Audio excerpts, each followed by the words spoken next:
La première fois que mon téléphone a explosé d'appels manqués, je me tenais sous le soleil du Nevada, fixant une étendue de désert dont la plupart des gens croient qu'elle n'existe pas.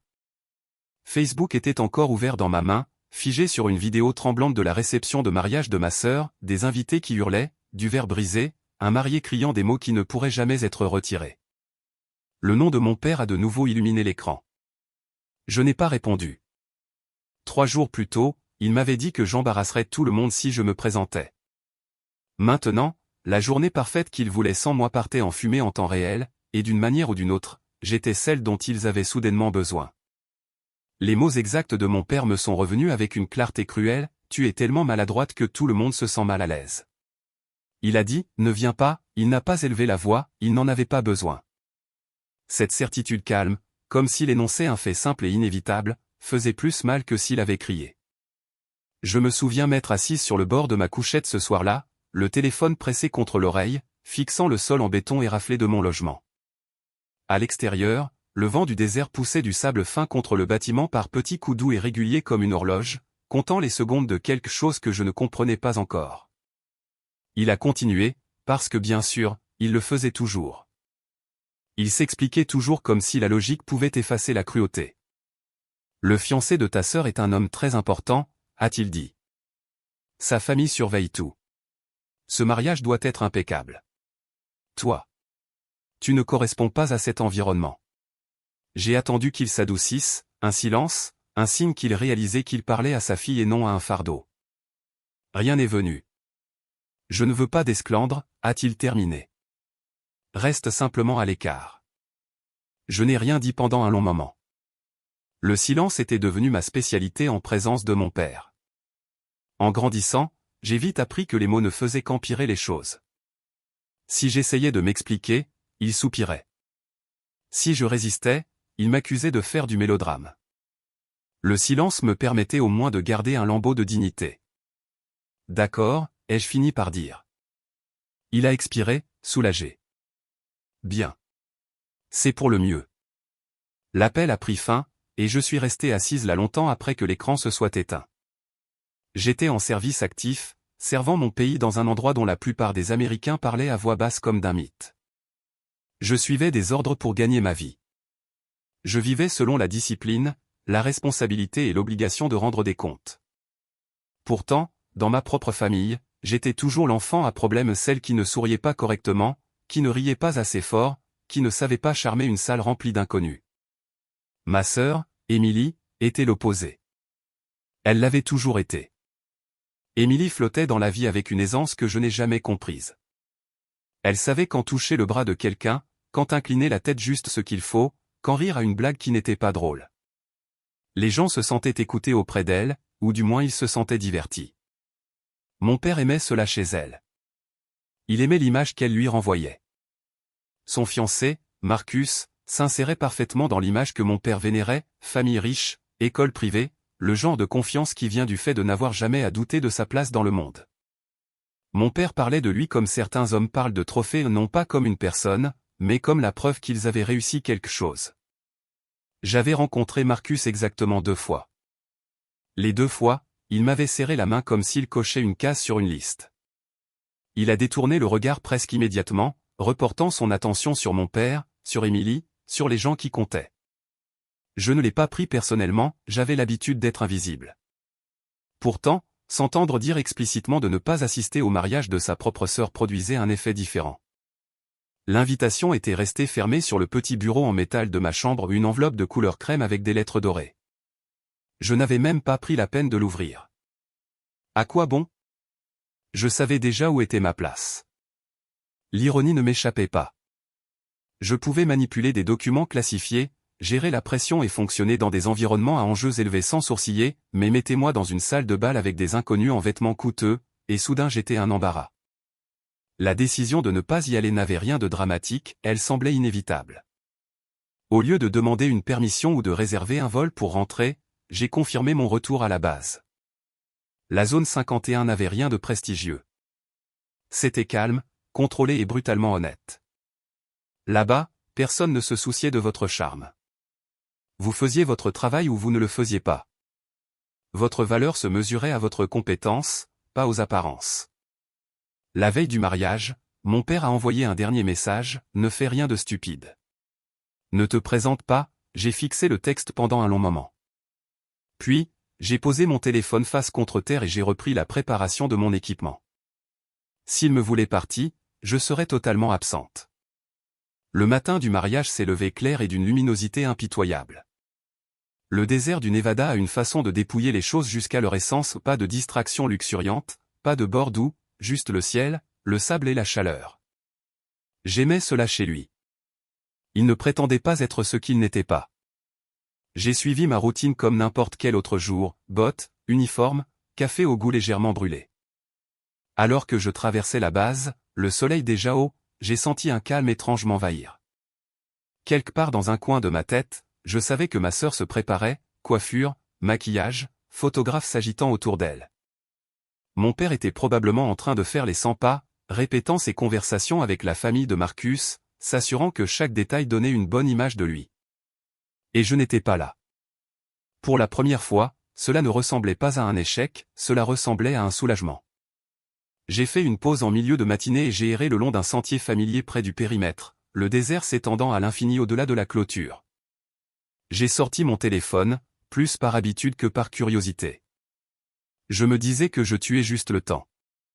C'est alors que j'ai ouvert Facebook.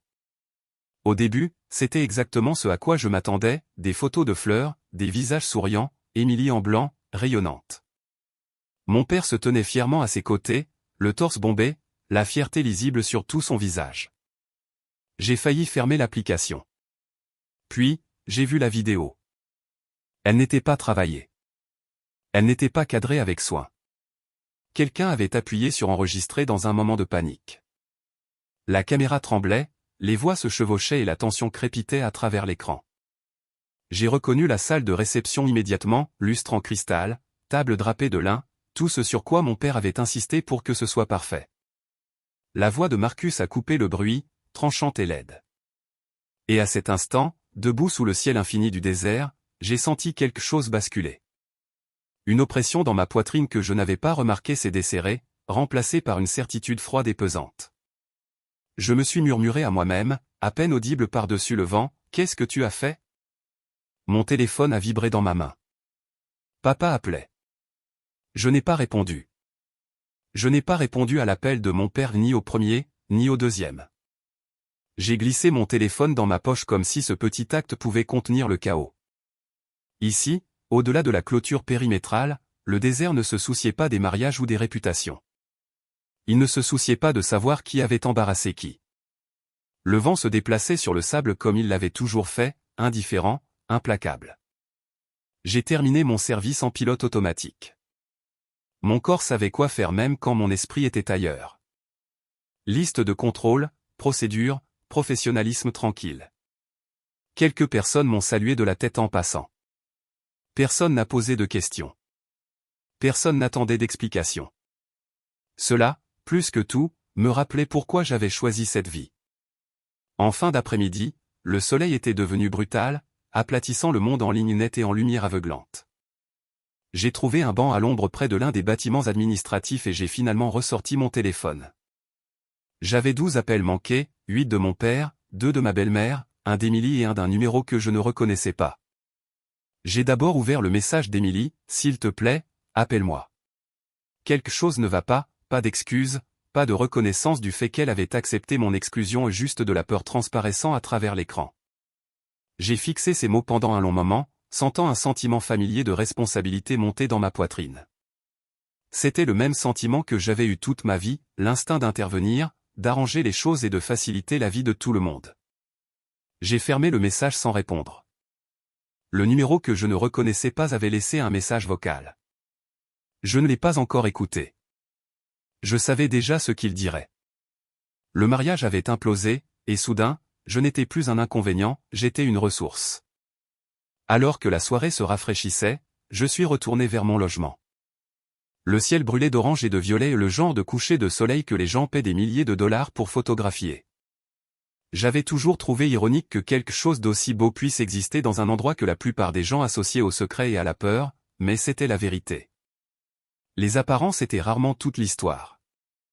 Je me suis douché, Je me suis changé en vêtements civils et je me suis assise sur mon lit, le dos contre le mur. Ce n'est qu'alors que je me suis autorisé à revoir la vidéo dans ma tête, la voix de Marcus, la façon dont elle avait déchiré la pièce, l'expression sur le visage de mon père, quelque chose entre la fureur et l'incrédulité. Je n'avais pas tout vu, pas encore, mais j'en avais vu assez pour savoir que ce n'était pas un petit incident. C'était une rupture. Mon téléphone a encore vibré. Émilie. Cette fois, j'ai laissé sonner.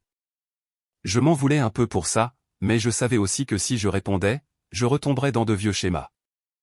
J'écouterais. J'absorberais. Je me précipiterais sans qu'on me demande pourquoi j'avais été écarté au départ. Au lieu de cela, j'ai ouvert le message vocal du numéro inconnu. Est-ce que c'est Sarah, a demandé un homme, la voix tendue. C'est l'oncle Tom. Je suis au mariage. Enfin, ce qu'il en reste. Ton père te demande. Il dit que c'est important. Important? Le mot avait un goût amer. Je me suis allongé et j'ai fixé le plafond. Le ronronnement du système de ventilation du bâtiment remplissait le silence. Dans mon travail, important signifiait généralement urgent, crucial, potentiellement dangereux. Dans ma famille, cela signifiait que des vérités dérangeantes menaçaient l'image qu'ils avaient travaillé si dur à maintenir. J'ai pensé à mon père tel qu'il était quand je grandissais, à un homme obsédé par l'ordre, par l'aspect extérieur des choses. Il n'était pas cruel de manière évidente. Il subvenait à nos besoins. Il se présentait aux événements scolaires quand cela lui convenait, mais tout était assorti de conditions.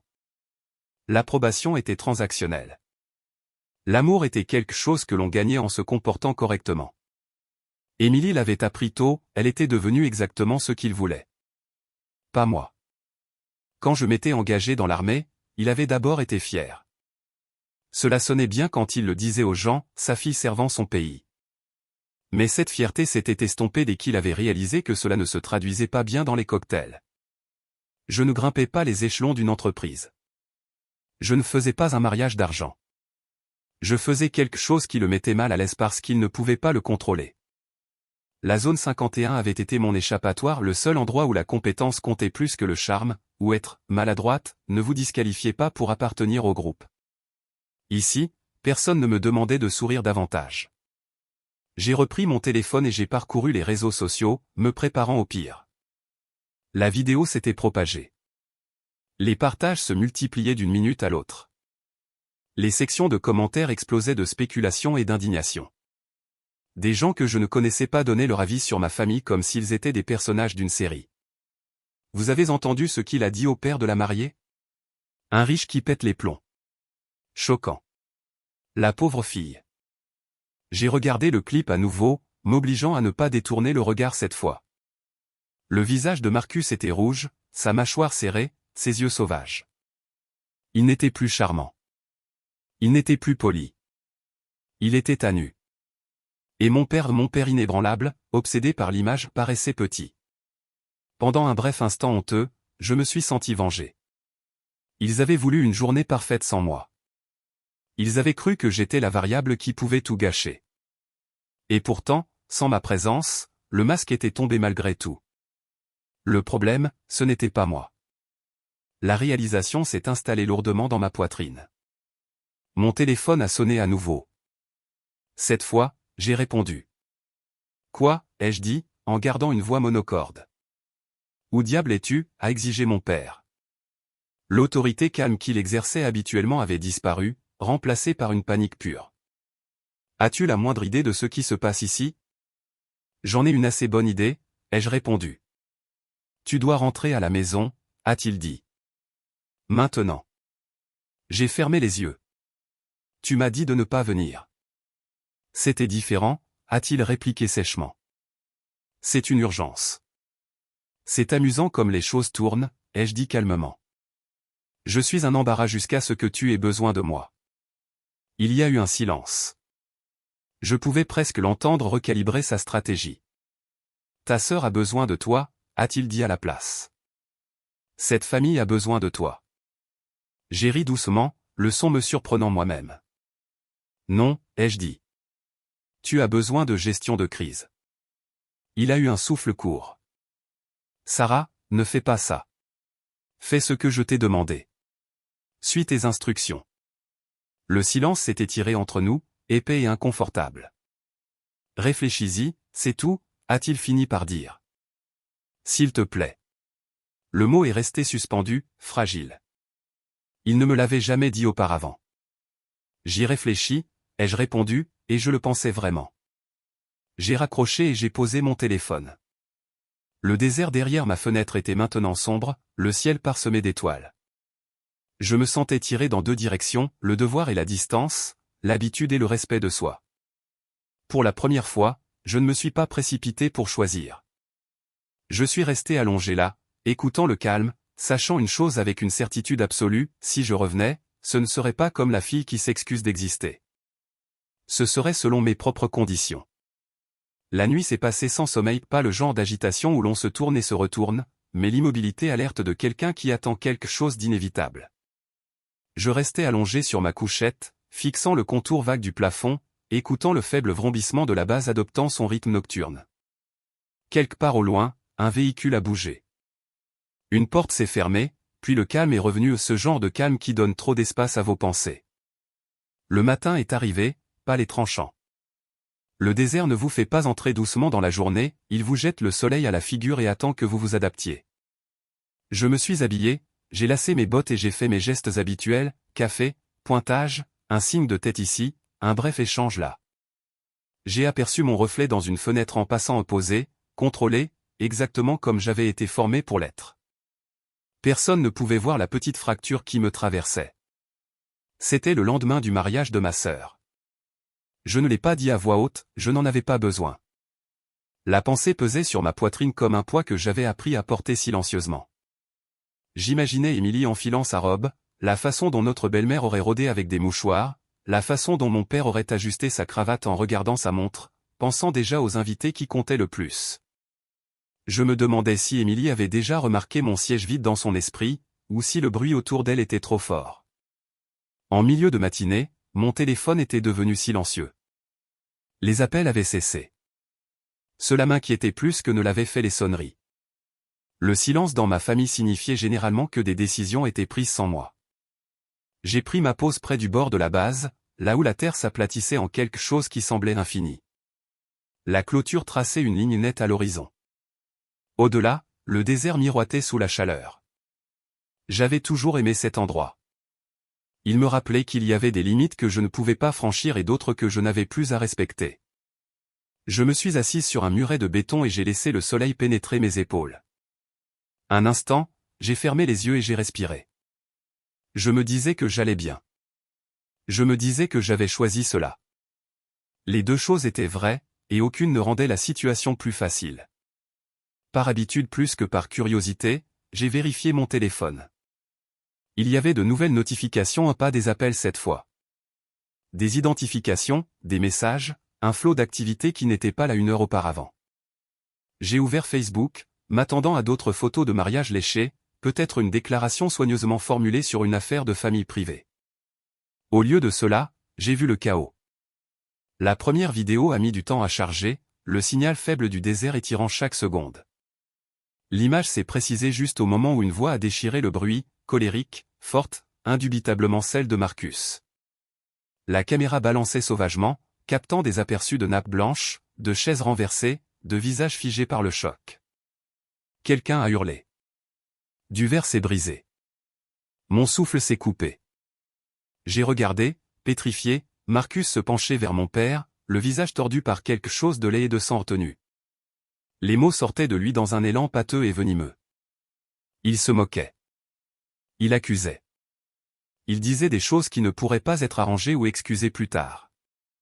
La pièce est devenue d'un calme mortel autour de lui, ce genre de silence qui survient quand les gens réalisent qu'ils sont témoins de quelque chose d'irréversible. Puis la vidéo s'est coupée. J'ai fixé l'écran, mon pouls bourdonnant dans mes oreilles. Autour de moi, la base continuait sa vie habituelle. Deux collègues sont passés, riant de quelque chose de banal. Un camion a grondé en passant. Le contraste était surréaliste, comme si je me tenais entre deux mondes qui refusaient de se reconnaître. J'ai fait défiler l'écran. Il y avait d'autres vidéos, sous différents angles, de courts clips mis en ligne par des invités qui avaient clairement commencé à enregistrer une fois qu'ils avaient compris qu'il ne s'agissait pas d'un malentendu, mais d'une crise de nerfs. Dans l'un d'eux, Émilie se tenait sur le côté, les mains pressées sur sa bouche, sa robe blanche contrastant violemment avec le désordre. Dans un autre, ma belle-mère essayait d'intervenir, la voix tremblante alors qu'elle suppliait Marcus d'arrêter. Et dans chacun d'eux, mon père se tenait rigide, le visage rouge, la mâchoire contractée. L'homme qui se targuait de tout contrôler avait tout perdu non pas parce qu'il criait, mais parce qu'il ne pouvait pas arrêter ce qui arrivait. Les commentaires affluaient plus vite que je ne pouvais les lire. Qu'est-ce que je viens de voir? C'est de la folie. La pauvre mariée. Il vient de détruire son propre mariage. J'ai dégluti difficilement. Mon téléphone me semblait lourd dans la main, comme s'il m'entraînait vers le bas avec lui. J'ai regardé un clip à nouveau, m'obligeant à tout assimiler. C'était réel. Cela se passait, et je le regardais se dérouler depuis un endroit où l'on m'avait dit de rester. Un message d'Émilie est apparu, il n'est plus lui-même. J'ai peur. Ma poitrine s'est serrée. La peur, une peur réelle, imprégnait ses mots. Malgré toute son aisance et son charme, Émilie n'avait jamais été douée pour gérer le chaos. Elle s'épanouissait dans des environnements contrôlés, dans des salles où tout le monde souriait et suivait le script. C'était tout autre chose. J'ai tapé une réponse, puis je l'ai effacée. J'ai tapé encore, je me suis arrêté. Un autre message est arrivé, celui de mon père cette fois, appelle-moi maintenant. J'ai levé les yeux de mon téléphone vers le désert s'étendant à l'infini au-delà de la clôture. La chaleur ondulait au loin, courbant l'horizon. Pendant un instant, je me suis senti détaché de mon corps, comme si je me regardais de loin, la fille qu'il avait congédiée, le soldat qu'il ne comprenait pas tout à fait, la personne dont il avait maintenant besoin. Je me suis souvenu de sa voix au téléphone quelques jours plus tôt. Ne viens pas. Tu vas embarrasser tout le monde. Une pensée amère a fait surface, imprévue et tranchante, il n'avait pas eu besoin de mon aide pour gâcher tout ça. Cette prise de conscience n'a pas apporté de satisfaction, elle a apporté de la clarté. Je n'étais pas le problème qu'ils avaient fait de moi. Je ne l'avais jamais été. La faille dans leur image parfaite avait toujours existé, cachée sous le charme, l'argent et les apparences soigneusement entretenues. Tout ce que j'avais fait, c'était de me retirer du cadre. Mon téléphone a vibré à nouveau. Émilie appelait cette fois. Je me suis levé, le béton chaud sous mes paumes alors que je me redressais. Mes jambes semblaient stables, ancrées au sol.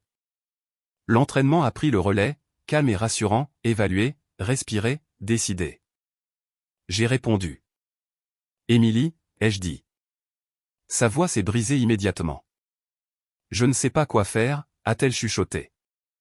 Papa essaie de gérer, mais ça empire. Les gens enregistrent tout. Il dit des choses. Je sais, ai-je interrompu doucement. J'ai vu les vidéos. Il y a eu un silence. Tu les as vus? Oui. Je suis tellement désolé, a-t-elle dit, les mots se bousculant. Pour tout. Pour papa qui t'a dit de ne pas venir. J'ai fermé les yeux. L'excuse semblait fragile, tardive, mais sincère. Nous pourrons parler de ça plus tard, ai-je dit. Pour l'instant, j'ai besoin que tu m'écoutes. Elle a reniflé. D'accord. Es-tu dans un endroit sûr? Oui, je suis avec tante Laura. Bien, ai-je dit. Reste là. Ne va nulle part seul, et ne parle pas à Marcus. Il n'arrête pas d'envoyer des textos, a-t-elle admis. Ne réponds pas, ai-je dit fermement. Pas encore. J'entendais ma propre voix à ce moment-là, stable, autoritaire, la voix que j'utilisais à la base quand les choses tournaient mal. Elle ne fléchissait pas. Elle ne s'excusait pas. Émilie s'y accrochait comme à une bouée de sauvetage. Quand l'appel s'est terminé, j'ai abaissé mon téléphone lentement. L'air du désert semblait plus épais, chargé de quelque chose que je ne pouvais pas encore nommer. Je savais que ce moment comptait, que quoi qu'il arrive ensuite, les choses changeraient de façon permanente. Je n'avais pas prévu de faire partie de la journée du mariage de ma sœur, mais depuis une étendue de sable tranquille à l'intérieur d'un endroit que la plupart des gens n'étaient pas censés connaître, j'ai réalisé que j'allais y être entraîné d'une manière qu'aucun de nous ne pourrait défaire. Je suis resté là où j'étais longtemps après la fin de l'appel avec Émilie, mon téléphone reposant dans ma paume comme un fil électrique sous tension. Le désert s'étendait devant moi, trompeusement calme, comme si rien au monde n'était en train de se dénouer. Mais dans ma tête, les pièces s'emboîtaient déjà, formant une image que je n'aimais pas et que je ne pouvais pas ignorer. Je suis retourné vers mon logement lentement, laissant la chaleur et la distance m'apaiser. L'entraînement m'avait appris que la panique était contagieuse. La clarté l'était aussi. Si je devais replonger dans le chaos de ma famille, j'avais besoin de cette dernière. Au moment où j'ai atteint ma chambre, mon téléphone avait explosé à nouveau. Les notifications s'empilaient les unes sur les autres, chacune comme une petite sonnerie d'alarme. Les sites d'information s'étaient emparés de l'histoire, pas encore les sites respectables, mais les blogs rapides et les médias locaux qui se nourrissent de scandales. Les gros titres commençaient déjà à construire des récits sans attendre les faits, le naufrage viral d'un mariage choque les invités, un marié riche perd le contrôle lors d'une cérémonie somptueuse. J'ai cliqué sur un article et je l'ai parcouru, la mâchoire serrée. L'auteur citait un invité anonyme décrivant Marcus comme « déséquilibré » et « verbalement abusif ». Un autre affirmait qu'il avait bu massivement toute la journée. Quelqu'un d'autre suggérait que ce n'était pas la première fois qu'il se comportait de la sorte. Cette dernière partie m'a noué l'estomac. Je me suis assise sur le bord de mon lit et j'ai repassé les vidéos. Cette fois, non pas comme une sœur choquée ou une fille blessée, mais comme quelqu'un formé pour analyser des situations sous pression. La posture de Marcus, sa démarche, la façon dont sa voix montait puis retombait dans quelque chose de froid et menaçant. J'avais déjà vu ce regard chez des hommes qui croyaient que les conséquences étaient pour les autres. Mon téléphone a vibré avec un message de ma belle-mère, « Ton père tient à peine le coup. S'il te plaît, appelle-le. » J'ai répondu avant de pouvoir trop réfléchir, « Est-ce qu'Émilie est en sécurité ?» La réponse est venue presque instantanément, pour l'instant. C'était suffisant. J'ai appelé mon père. Il a répondu dès la première sonnerie, à bout de souffle. « Sarah, merci mon Dieu. Où es-tu ? » À la base, ai-je dit, là où tu m'as dit de rester. Écoute, a-t-il dit rapidement, les mots se bousculant maintenant. Ça a dégénéré. Marcus ne. Il ne coopère pas. Sa famille est furieuse. Ils disent que nous l'avons provoqué, que nous l'avons humilié. J'ai fermé les yeux, m'efforçant de rester calme. Est-ce qu'il a menacé quelqu'un ? Il y a eu une pause trop longue. Il a dit certaines choses, a dit mon père prudemment, mais les gens disent des choses quand ils sont contrariés. Papa, ai-je dit, ma voix devenant plus tranchante. Est-ce qu'il a menacé Émilie ? Une autre pause. Puis, à contre-cœur, il lui a dit qu'il devait parler en privé. Qu'elle empirait les choses en nous écoutant. Ma prise s'est serrée sur le téléphone. Ce n'est pas acceptable. Je le sais, a-t-il lâché. Mais pour l'instant, nous devons gérer la situation. La presse appelle. Sa famille a des avocats. Il parle de diffamation. Il n'y a pas de diffamation si c'est filmé, ai-je dit. Et il y a plusieurs vidéos. Il a soupiré lourdement, la frustration transparaissant à travers sa peur.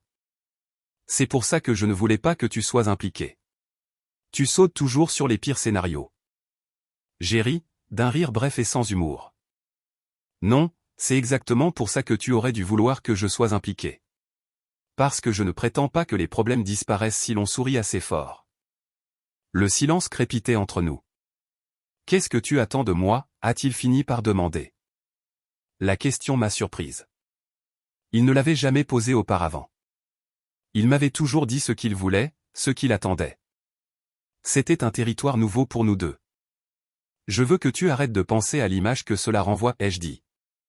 Et que tu commences à penser à la sécurité d'Émilie. Elle est avec la famille, a-t-il dit sur la défensive. La famille ne l'a pas empêché d'exploser devant des centaines de personnes, ai-je répondu. La sécurité n'est pas une question de proximité. C'est une question de comportement. Un autre silence, puis plus bas, que devrions-nous faire ? J'ai expiré lentement. C'était le moment où tout basculait. On dirait une avocate, a-t-il marmonné.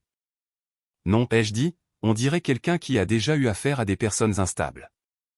Il n'a pas discuté. Après avoir raccroché, je suis resté assise là pendant un long moment, mes pensées défilant à toute allure.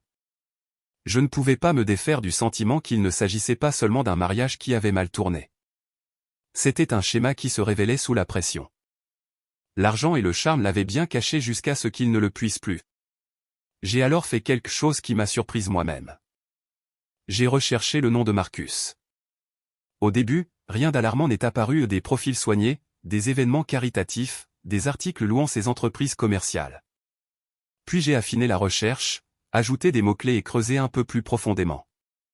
C'est là que j'ai trouvé une brève mention dans un journal local datant d'il y a 2 ans, une dispute domestique dans un complexe d'appartements, aucune plainte déposée. Une autre entrée, un procès réglé discrètement, détail scellé. Une troisième, un ancien partenaire commercial l'accusant de tactiques d'intimidation. Mon pouls s'est accéléré. J'ai parcouru des forums, des publications archivées et des endroits où la plupart des gens ne prenaient jamais la peine de regarder. Un commentaire ici, un vague avertissement là. Des femmes parlant avec prudence, ne le nommant jamais directement, mais décrivant le même comportement, ce même charme devenant tranchant, cette même rage lorsque le contrôle lui échappait. J'ai pris des captures d'écran, enregistré des liens et tout organisé dans un dossier sur mon téléphone. L'entraînement, encore, recueillir des informations, vérifier, préparer. Émilie a appelé pendant que je rassemblais encore les pièces du puzzle. Sa voix était rauque et épuisée. Il n'arrête pas d'envoyer des messages, a-t-elle dit, s'excusant puis me rejetant la faute. Il dit que cela ne serait pas arrivé si j'avais tenu tête à papa. C'est de la manipulation, ai-je dit doucement. Tu le sais, n'est-ce pas? Elle a reniflé. Je pense que oui. C'est juste que je n'arrête pas de me repasser tout le film, en me demandant si j'ai raté quelque chose. Tu n'as rien raté, ai-je dit fermement. Ce n'est pas ta faute. Il y a eu un moment de silence. Papa dit que tu réagis de manière excessive. J'ai fermé les yeux. Bien sûr qu'il le dit. Je suis contente que tu ne sois pas là, a-t-elle ajouté calmement. Je veux dire, j'aimerais que tu y sois, mais je ne sais pas si je pourrais vous gérer tous les deux en ce moment. Un petit sourire a étiré mes lèvres malgré tout. C'est peut-être la chose la plus gentille que tu m'aies jamais dite. Elle a ri faiblement. Je suis sérieuse. Moi aussi, ai-je répondu. Écoute-moi. Je rentre à la maison, mais pas ce soir, et pas pour jouer à la famille heureuse. Sa respiration s'est saccadée. D'accord. En attendant que j'arrive, fais exactement ce que j'ai dit. Reste accompagné. Ne lui réponds pas, sauvegarde tout. Je le ferai. Quand l'appel a pris fin, je me suis adossé et j'ai de nouveau fixé le plafond. Le bourdonnement du système de ventilation semblait plus fort maintenant, comme si la base elle-même écoutait. Je n'avais pas prévu de rentrer. Pas comme ça. Jamais, peut-être. Mais les pièces étaient trop claires maintenant. Il ne s'agissait plus d'un mariage. Il s'agissait de la vérité perçant à travers une illusion soigneusement construite d'un homme en qui mon père avait eu confiance parce qu'il présentait bien, disait les bonnes choses et venait du bon milieu, et de la fille qu'il avait écartée parce qu'elle ne correspondait pas à cela. J'ai ouvert mon calendrier et vérifié la disponibilité des vols. Le plus matinal me ramènerait à la maison le lendemain soir. Ce n'était pas bon marché. Je l'ai réservé quand même. Lorsque l'email de confirmation est arrivé, j'ai senti quelque chose s'apaiser dans ma poitrine. Pas de la peur, pas de la colère, mais de la détermination. Je repartais. Non pas comme la fille maladroite qu'il fallait gérer, mais comme celle qui voyait ce qui se passait réellement et refusait de détourner le regard. L'aéroport semblait irréel, comme un espace liminaire où le temps s'étirait et où les émotions s'émoussaient juste assez pour être supportables. J'ai passé la sécurité par automatisme, chaussures retirées, sac fermé, regard droit devant. Personne là-bas ne savait pourquoi ma mâchoire était si crispée ou pourquoi mon téléphone ne quittait jamais ma main. Pour eux, je n'étais qu'une voyageuse de plus avec une urgence sans retour et un visage qui disait « Ne posez pas de questions ». Dans l'avion, j'ai pris le siège côté hublot et j'ai regardé le Nevada s'effacer en nuances de rouille et d'os. Quelque part en bas, la base se repliait dans le secret, faisant ce qu'elle faisait toujours et restait immobile pendant que le reste du monde faisait du bruit. J'ai fermé les yeux alors que les moteurs rugissaient, la vibration pressant mes côtes comme un rappel de respirer. Mon téléphone a vibré dès que nous avons atteint notre altitude de croisière. « Papa, où es-tu » Je n'ai pas répondu. Je n'étais pas prête à lui donner mes coordonnées. J'avais besoin que la distance fasse d'abord son travail. Émilie a envoyé un message une minute plus tard, il s'est présenté à la maison. Maman n'a pas voulu le laisser entrer. Il est garé de l'autre côté de la rue. Je me suis redressé, le calme que j'avais bâti se muant en concentration. C'était l'escalade que j'attendais. Moi, est-il seul? Émilie, oui. Il n'arrête pas d'envoyer des textos. Il dit qu'il veut juste parler. Moi, n'engage pas la conversation. Appelle la police s'il ne part pas. Je suis sérieuse. Une pause. Puis Émilie, papa dit qu'appeler la police aggraverait les choses. J'ai fixé l'écran, la chaleur montant derrière mes yeux. Toujours le même vieux réflexe, gérer les apparences, minimiser la réalité. Espérer que le danger se tienne tranquille si on l'ignore. Moi, cela n'aggravera les choses que si vous continuez à prétendre que c'est normal. La bulle de saisie est apparue, a disparu, puis est réapparue. Émilie, d'accord, je vais le dire à maman.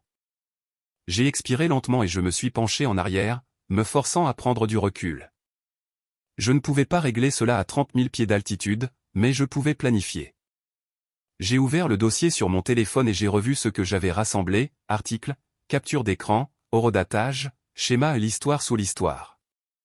Mon père a appelé. J'ai laissé sonner jusqu'à ce que cela s'arrête. Puis, délibérément, je l'ai rappelé. Où es-tu, a-t-il exigé, sautant tout semblant de civilité. En route, ai-je dit. J'atterris demain soir. Un temps. Un soulagement rapidement masqué. Bien. Nous devons nous coordonner. Non, ai-je répondu. Nous devons prioriser. Sarah, écoute-moi. Je t'écoute, ai-je dit, la voix égale. Marcus s'est présenté sans invitation. Il met la pression sur Émilie. Ce n'est pas un problème de relations publiques. C'est un problème de sécurité. Il veut juste s'expliquer, a insisté papa. Sa famille dit qu'il a été provoqué. Par quoi, ai-je demandé. Par le fait qu'on lui ait dit non. Silence. J'ai fait des recherches sur lui, ai-je continué. Ce n'est pas nouveau. Il y a eu des incidents, des arrangements financiers, des gens qui ont appris à se taire. Tu n'en sais rien, a rétorqué papa. Si, je sais, ai-je dit. Et j'ai les preuves. Cela l'a stoppé. Qu'est-ce que tu veux que nous fassions, a-t-il demandé, son ton s'adoucissant. Je veux que tu arrêtes d'essayer de contrôler le récit et que tu commences à protéger ta fille, ai-je dit. Je veux que tu arrêtes de prendre les appels de sa famille. Je veux que tu dises à Émilie qu'elle ne doit pas le rencontrer seule. Ni maintenant, ni jamais. Et je veux que tu acceptes que cela ne va pas disparaître. Il a soupiré, un long son de fatigue. Tu rends toujours les choses si compliquées. J'ai souri, d'un sourire mince et triste. Non, papa. Je refuse simplement de les rendre insignifiantes. Nous avons mis fin à l'appel sans résolution, ce qui me convenait. Je ne revenais pas pour négocier ma valeur. Quand l'avion a atterri, il pleuvait cette pluie régulière et persistante qui rend les routes glissantes et adoucit les contours. J'ai pris un VTC directement jusqu'à la maison de mes parents, regardant les rues familières défiler par la fenêtre. L'endroit semblait identique à mes souvenirs, pelouse manucurée, lumière chaleureuse, un calme appliqué qui tentait de vous convaincre que rien de mal ne pouvait y arriver. À l'intérieur, la tension était immédiate. Ma belle-mère tournait près de la cuisine, les yeux rouges. Mon père se tenait près de la cheminée, les mains jointes derrière le dos, la mâchoire contractée. Émilie était à l'étage. Tu es venu, a dit mon père, comme surpris. J'ai dit que je le ferais, ai-je répondu. Où est-il? Parti, a dit rapidement ma belle-mère.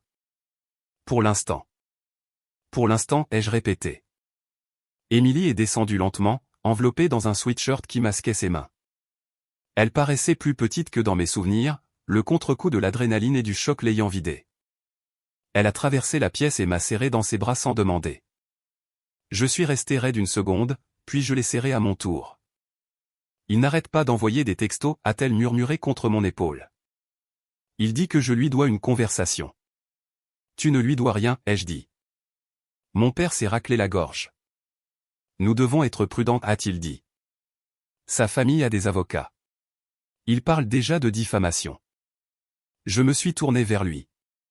Tu ne comprends pas. Non, ai-je interrompu. C'est toi qui n'écoutes pas. Il y a une différence. J'ai sorti mon téléphone et je l'ai posé sur la table.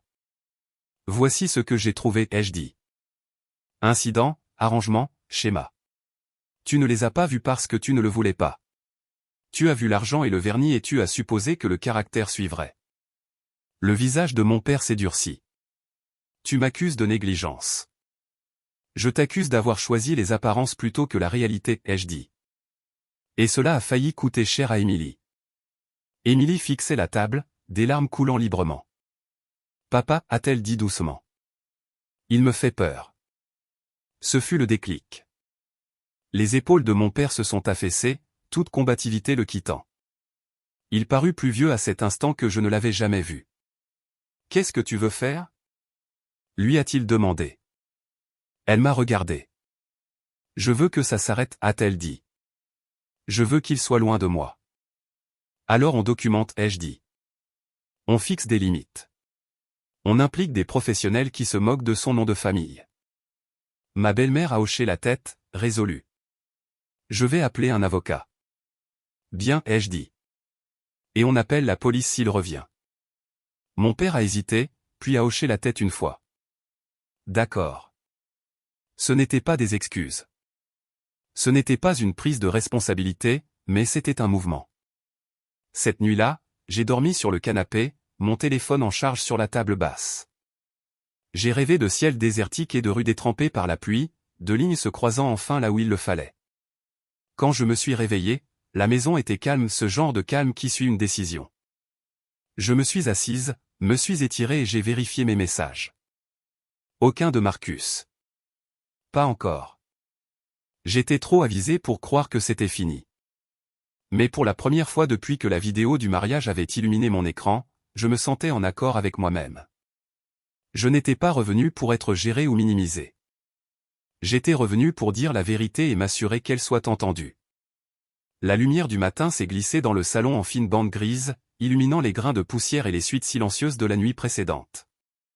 Je suis resté immobile sur le canapé, à l'écoute. La maison sonnait différemment quand elle n'essayait d'impressionner personne. Pas de bruit de préparation, pas de gaieté forcée, juste le ronronnement sourd du réfrigérateur et le tic-tac léger de l'horloge murale comptant les secondes, que nous soyons prêts ou non. J'ai vérifié mon téléphone. Toujours rien de Marcus. Cela ne me rassurait pas. Le silence de la part d'hommes comme lui était rarement une reddition, c'était un recalibrage. Émilie est descendue vers 8 heures, les cheveux attachés, le visage nu. Elle avait l'air épuisée mais plus stable que la veille. Elle s'est versé un café et s'est assise en face de moi à la table, serrant sa tasse à deux mains comme si c'était une encre. Je n'ai pas dormi, a-t-elle dit. Moi non plus, ai-je répondu. Elle a hésité, puis a croisé mon regard. J'aurais dû me battre davantage. À ton sujet, à propos du mariage. J'ai soutenu son regard. Tu as été élevé pour maintenir la paix, ai-je dit. Elle a hoché la tête lentement, assimilant cela. Papa est au téléphone avec son avocat, a-t-elle ajouté. Il m'a demandé si je voulais porter plainte. Mes sourcils se sont levés. J'ai dit que je voulais une ordonnance de protection, a-t-elle dit. Sa voix tremblait, mais elle ne reculait pas. Je ne veux plus jamais le revoir. J'ai ressenti une vague discrète de fierté. C'est une limite claire. Mon père est apparu dans l'encadrement de la porte, sa cravate étroite déjà nouée, son téléphone pressé contre l'oreille. Il a mis fin à l'appel en nous voyant. Pendant un instant, il est resté là à contempler la scène, ses deux filles à la table, sans sourire, sans faux semblant. Nous avons un rendez-vous à 11 heures, a-t-il dit. L'avocate pense qu'une ordonnance temporaire est réalisable compte tenu des vidéos et des messages. Bien, ai-je dit. Il a hoché la tête, puis a marqué une pause. J'ai aussi parlé au père de Marcus. Je me suis raidi. Et il est furieux, a dit mon père. Pas contre nous. Contre Marcus. Il prétend qu'il n'avait aucune idée de tout cela. S'est-il excusé? A demandé Émilie doucement. Mon père a secoué la tête. Il a dit que cela aurait dû être réglé en privé. Mon père m'a regardé, une pointe d'irritation apparaissant. Cela n'a pas besoin de devenir un spectacle. C'en est déjà un, ai-je dit calmement. La question est de savoir si tu vas continuer à prétendre que tu peux le remettre dans sa boîte. Il s'est hérissé. Tu penses que je ne comprends pas ça? Je pense que tu le comprends intellectuellement, ai-je répliqué. Mais émotionnellement, tu essaies toujours de sauver la face. Les mots ont porté. Il a ouvert la bouche pour argumenter, puis l'a refermée. Pour une fois, il n'a pas esquivé. J'ai fait des erreurs, a-t-il fini par dire. L'aveu sonnait étrangement, comme une langue étrangère qu'il ne maîtrisait pas. J'ai fait confiance aux mauvaises choses. J'ai ignoré les signes. Les mains d'Émilie se sont serrées sur sa tasse. Tu m'as ignoré, a-t-elle dit. Quand je t'ai dit qu'il me faisait peur. La pièce est devenue très silencieuse. Mon père a dégluti. Je pensais que tu étais juste nerveuse. Je pensais que c'était le stress du mariage. Et quand j'ai dit que je ne voulais pas que Sarah soit là, a insisté Émilie. C'était aussi à cause du stress. Il a grincé des dents. Je me suis dit que c'était plus facile, a-t-il dit doucement. Que moins il y avait de variables, moins il y aurait de problèmes. J'ai croisé son regard. Les gens ne sont pas des variables. Il a hoché la tête une fois, brusquement, comme si le mouvement lui faisait mal. Ce n'était pas encore des excuses, mais c'était plus proche que nous ne l'avions jamais été. Le reste de la matinée s'est passé en logistique, appels, emails, impression de capture d'écran, sauvegarde de messages vocaux. J'ai tout géré avec une efficacité rodée, intervenant là où les choses piétinaient, et expliquant les procédures quand les émotions menaçaient de les faire dérailler. Mon père me regardait différemment maintenant, moins comme un fardeau, plus comme une collègue dont il n'avait pas réalisé qu'il avait besoin. À 11 heures, nous étions assis face à l'avocate dans une salle de conférence calme en centre-ville. Elle était directe, imperturbable et nullement impressionnée par le nom de famille de Marcus. Elle a posé des questions à Émilie et a écouté sans l'interrompre. Quand Émilie hésitait, elle attendait. C'est un comportement coercitif, a déclaré l'avocate avec pragmatisme. L'incident public renforce votre dossier. Tout comme les messages. Mon père s'est adossé à sa chaise, le poids de tout cela pesant sur lui. Qu'en est-il des représailles, a-t-il demandé. Sa famille a des ressources. Ils ont aussi une réputation, a-t-elle répondu. Et ce n'est pas un combat qu'ils veulent mener en public.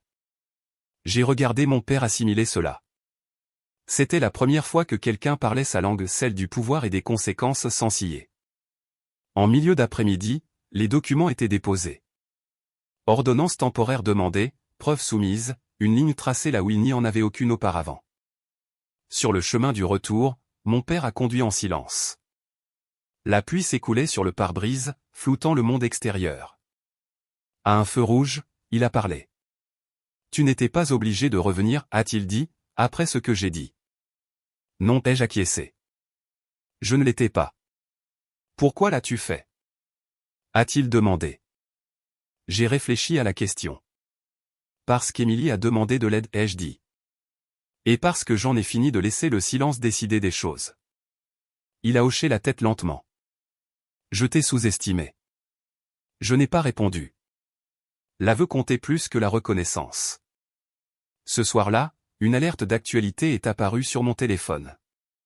La famille de Marcus avait publié une brève déclaration exprimant de profonds regrets et demandant le respect de leur vie privée. Les commentaires ont afflué. Le récit basculait, passant du spectacle à la responsabilité. Émilie l'a lu par-dessus mon épaule. Non, ai-je dit honnêtement. Mais c'est différent maintenant. Comment ça? Maintenant, il y a des limites, ai-je dit. Et des témoins. Elle a laissé échapper un long soupir de soulagement. Merci. Je l'ai vraiment regardé et j'ai vu non pas l'enfant prodige ou la fille facile, mais une jeune femme réapprenant à trouver son équilibre. C'est toi qui fais le plus dur, ai-je dit. Je suis juste là en renfort. Cette nuit-là, alors que je faisais mon sac pour retourner à la base, mon père se tenait sur le pas de la porte. Je t'avais dit de rester à l'écart, a-t-il dit doucement. Parce que tu avais peur de quoi? Ai-je demandé. Que tu vois les fissures, a-t-il admis. Que tu me vois, moi. J'ai fermé la fermeture éclair du sac et j'ai croisé ses yeux. Je te vois, ai-je dit. Maintenant, c'est à toi de décider ce que tu vas faire de cela. Il a hoché la tête une fois, un mouvement petit mais décisif. Je suis parti le lendemain avant l'aube. Alors que la voiture s'éloignait, j'ai senti le calme familier m'envahir. Je ne fuyais pas, je ne me cachais pas. Je retournais là où était ma place, ayant enfin revendiqué le droit de le faire selon mes propres termes.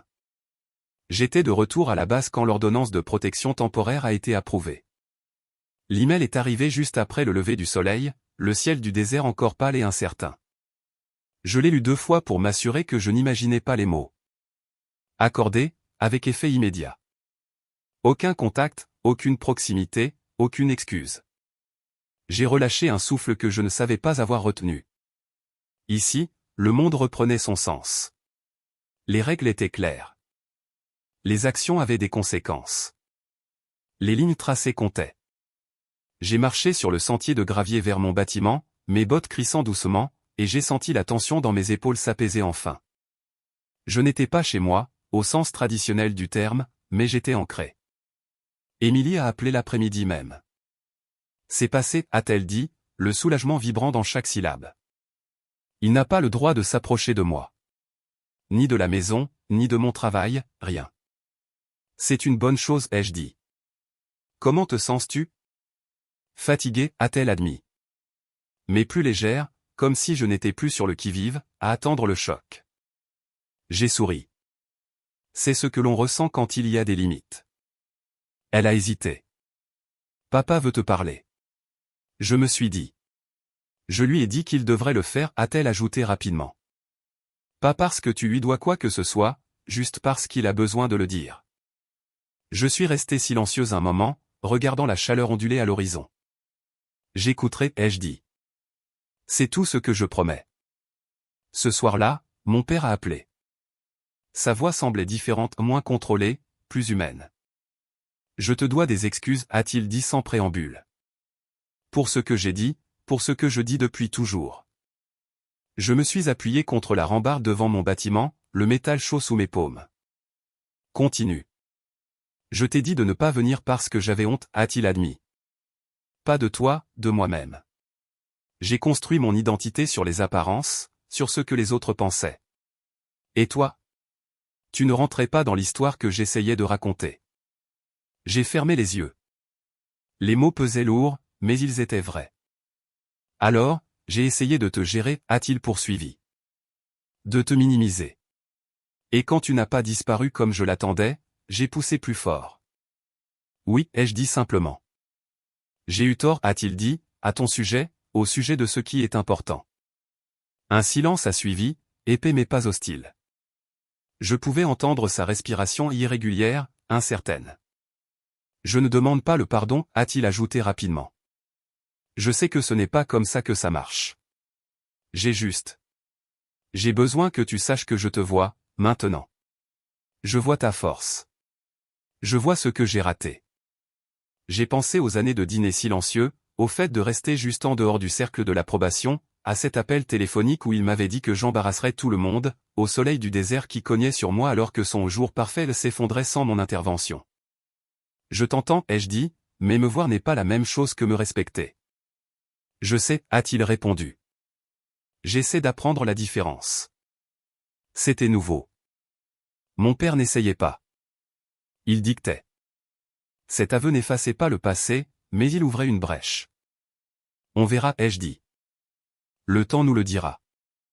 Après l'appel, je suis resté assise là longtemps, écoutant le ronronnement tranquille de la basse s'installant pour la nuit. Je ne ressentais pas de triomphe. Je ne me sentais pas vengé. Je me sentais stable, comme si quelque chose en moi s'était enfin aligné. Les semaines ont passé. L'histoire a disparu des gros titres, remplacée par le prochain scandale, le prochain spectacle. Marcus a disparu de la scène publique. Sa famille a publié une autre déclaration soigneusement formulée, puis s'est tue. La machine a continué de tourner. Émilie a commencé une thérapie. Elle m'a envoyé des photos de son petit appartement un peu meublé, mais c'était le sien. Elle a repris le travail. Elle riait plus facilement maintenant, de manière moins gardée. Nous nous parlions régulièrement non plus ces prises de nouvelles polies et superficielles que nous maîtrisions en tant qu'adultes, mais de vraies conversations sur la peur, la culpabilité, sur ce que l'on nous avait appris à être. Je suis en train de découvrir qui je suis sans essayer d'impressionner qui que ce soit, m'a-t-elle dit un soir. C'est plus dur que je ne le pensais. Ça en vaut la peine, ai-je dit. Mon père a fait des changements lui aussi lents et imparfaits. Il a cessé de me corriger quand je parlais. Il posait des questions et attendait les réponses. Une fois, il a même admis qu'il ne comprenait pas mon travail et m'a demandé de lui expliquer. À lui seul, cela ressemblait à un tremblement de terre. Je ne suis pas retourné vivre là-bas. Je n'en avais pas besoin. Ma vie était pleine là où j'étais et une vie qui avait un sens, une vie méritée. Un soir, alors que le soleil descendait bas et peignait le désert de nuances de cuivre et d'or, je me suis retrouvé à marcher le long de la même clôture où tout cela avait commencé et l'endroit où je m'étais tenu, téléphone à la main, regardant l'illusion de ma famille voler en éclats à distance. J'ai pensé à la fille que j'avais été, silencieuse, conditionnée pour rester effacée, convaincue que l'amour était quelque chose que l'on gagnait en n'étant pas dérangeante. J'aurais aimé pouvoir lui dire ce que je savais maintenant. Qu'être exclu n'est pas la même chose qu'être indigne. Que le silence n'est pas la même chose que la paix. Que parfois, le moment où l'on vous dit de rester à l'écart est celui où vous voyez enfin la vérité. Je n'ai pas eu de vengeance comme les films le promettent. Je n'ai pas coupé les ponts ni humilié qui que ce soit exprès. Je n'ai pas gagné en les détruisant. J'ai gagné en refusant de disparaître, en choisissant l'honnêteté plutôt que l'harmonie, en fixant des limites au lieu de mendier l'acceptation, en restant immobile pendant que les gens qui m'avaient sous-estimé se précipitaient pour me rattraper. Si cette histoire m'a appris une chose, c'est celle-ci: les gens qui vous traitent de maladroite, de difficile ou d'embarrassante sont souvent simplement mal à l'aise face au fait que vous ne pouvez pas être contrôlé.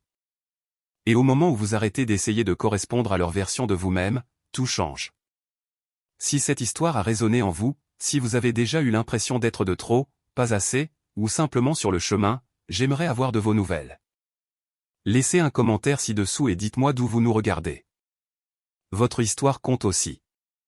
Nous partageons ici des expériences réelles, de celles qui ne sont pas toujours racontées à voix haute mais qui changent des vies malgré tout. Abonnez-vous pour ne pas manquer la prochaine histoire, et continuons ce chemin ensemble.